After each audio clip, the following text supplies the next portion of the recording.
right, Marto, another huge weekend of sport and store, mate. Cricket test, well, delayed here. We got a bit of rain, but how about that finish earlier in the week in Christchurch, mate? You guys are so privileged to have had those last two test matches, and you've won both of them, so exceptional. Mate, and that's what test cricket needs. All of a sudden, everyone goes, this is so exciting. Did you see how bloody bummer we had over in India? It went for 5 days and a draw. That's not what cricket... I reckon test matches that only go 2.5 days are better than draws that go for 5 days. So test cricket's back, mate. There's still an appetite for it, I think, in New Zealand, but over here there sure is.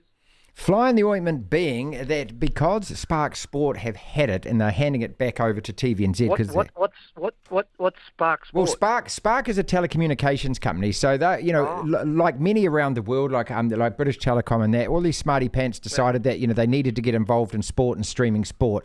The experiment has failed miserably, cost tens of millions of dollars, and so now they're handing it back to the free-to-air. But the bugger is they've still got it. So for both the Basin Reserve Test and the one in Christchurch, there are so few people that have access to it or prepared to pay for it and watching it, and that's the real shame. Because, mate, we've been talking about this all week.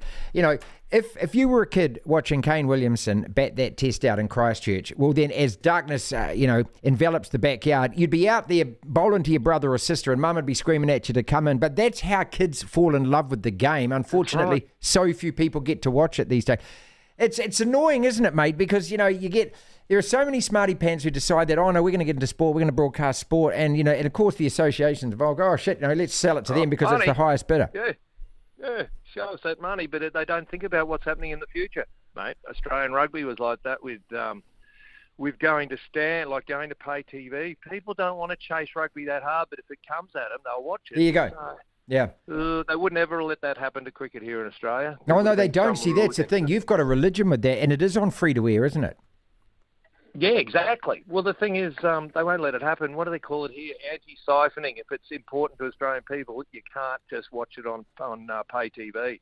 I don't know when the rules might change to that, but it's a bloody good rule because you're right. Kane Williamson, that was incredible. How he had his gonads decide when he dies, grab those gonads and put them on top of a statue and go, this bloke had some courage. Yeah, amazing to watch, mate. Oh, well, maybe not. Well, I'm just going to say, God, that's... all of a sudden, you're driving down a weird street there. I'm not sure I want to... Yeah, sorry, let it go. Let that bit go. Dolphins 2 from 2. And we played that piece of audio. Mrs. Marto loves the Dolphins. I mean, she'll be hooked now, mate. Yeah, she's not really hooked. I put my Dolphins... I told you, our radio station is the Dolphins news station, commercial agreement. Mm-hmm. I put my Dolphins cap on some 3 weeks ago and said, I'm not taking that cap off until... we lose, thinking we wouldn't win any games. It stinks. I haven't had it off my head, apart from to shower and to make love to my wife. Well, it doesn't happen. Oh, good Lord, I've just come... God almighty. Stinks. Mrs. Marto, just stop this. I mean, you just tell him to go back to the shed out the back, for God's sake. Oh, no, she loves the Dolphins. So yeah. I thought I'd put the fins up and away you go. Incredible. Have you ever seen anything like it? New team. Won her first 2 games and they're on fire. It's just been tremendous. You know what? The top 2 rating teams on telly in Australia are the Broncos and the Dolphins. So they're all patting themselves on the back going, oh, made the right decision there, getting an extra team. It's been phenomenal. Well, because North Queensland is kind of like, I mean, it's the poor cousin or the weird uncle that you hope never comes to Christmas, isn't it? So you'll be. How do you know that? Well, it just is. I just know it is, mate. It's the red-headed stepson that you slap when the wife's not looking. I mean, it's all of that, and so so when the Warriors come to town, you are Warriors this weekend, right? What do you mean? Well, they're playing North Queensland, mate, or they're playing the Cowboys, mate. I mean, come on. No, don't. No, don't. Oh, no. You'd still prefer, hold on, blood's thicker than water. You'd still prefer your ugly redhead cousin than just some random Kiwis. I'm sorry, that's what it comes down to. But you are a Kiwi. You keep telling us that you're a Kiwi. No, my wife is somehow partially Kiwi. That doesn't mean I'm Kiwi. That just means I'm been with a Kiwi for quite some time that I didn't know about. See, that wasn't disclosed. I wouldn't have got married if I knew that. Whatever happened to your daughter and that New Zealand bloke that she was seeing? Oh, that was ages ago. Okay. That was ages ago. Right. Yeah, he played hooker. A, he was Kiwi. B, he played hooker. There was never going to be a future. No, there. that's Can you right, imagine a grandson? Oh, look at the neck on that. Well, look at the ears on He's him. gonna I mean, play you can't have that. I mean, come on. I mean, No. no. I didn't even have to step in. She showed good enough judgment to let him go. Are either of them married yet, yours? No, but do you know what happened on Tuesday night? Go on. 24-year-old daughter finally left home. Remember when you sent your kids to school and there were tears? Oh, not just necessarily for me, but from your wife. Mm. And then, when they finish primary school, they go to big, and then they go to schoolies. Oh, and then they go on their first overseas trip, tears. Can I tell you, when you're 24-year-old, your last child leaves home at 24-year-old, as a 24-year-old, there are no tears. No, you're whooping and no hollering, tears. aren't you? You're whooping and hollering, aren't you? Oh, my God, it's been unreal. Kath and I have been in undies ever since. It's just because we know that front door isn't going to get opened randomly ever again.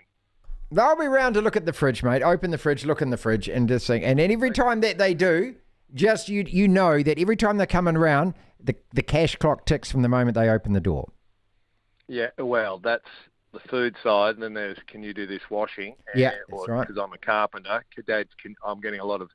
I seem to be, because daughter's moved out with boyfriend and they've bought a house together. I've only moved out 3 days ago. And, of course, I'm a carpenter and a builder. Where do you think I've been every afternoon after my radio show? Okay, right. Oh, I've got a career there. I didn't realise I'm the builder. Yeah, yeah. No, don't worry about it. Look, we'll buy this house because Dad's a builder. Yeah, Dad's a builder. Yeah, that's right. Yeah, that's right. Yeah. Okay, so son doesn't turn up and help as often as you do. Brother's a carpenter as well, but he is staying well away because he knows that carpenters are supposed to get paid. Whereas when your dad's a builder, you don't need to pay him. No, that's right. And just one more thing, she says. No, look, if you did once you fix that, just one more thing. And we've got a couple of pictures that I'd like to hang over there as well. It's been 36 to 38 degrees every day in Brisbane this week. That's not what an old carpenter needs. Oh, it's been hellish. Choose one. You are NZR. You've got Jamie Joseph. You've got Razor Robertson. Who do you choose? Razor. That's not even a tough one. I love the bloke. I love what he's done over the years. And doesn't World Rugby need a rap dancing rugby coach? That's what the game needs. Well, you just think that all of a sudden Eddie Jones is, hey, oh, hang on a second, I'm the top dog here when it comes to media attention. I'm the guy that everyone wants to interview. All of a sudden, oh, hang on, there's another elephant in the race. Well, what's the correct answer? I don't know. Razor. I don't know what the correct... See, I mean, this is the thing. When we got this conundrum going on, and because, this process is now actually for the first time ever with New Zealand Rugby going on behind closed doors, and, they aren't leaking information like they normally do. Every single journalist or so-called journalist in this country now, it doesn't matter who they interview to do with rugby, doesn't matter what game they should be talking about, they ask them about the All Black coach, and Scott Robertson says, I've got nothing to say. So the headline in the sports news, Scott Robertson says he's got nothing to say. So hang on a second, there's nothing to say, there's no news. How the hell is this news? How is that news? Who's winning in the court of public opinion? Who's ahead in this? And what happens if the All Blacks win the World Cup, I keep asking you? What happens then? You can't change the coach then, can you? Well, he doesn't want to stand anymore, mate. He's sick of it. So he's just said, no, yeah.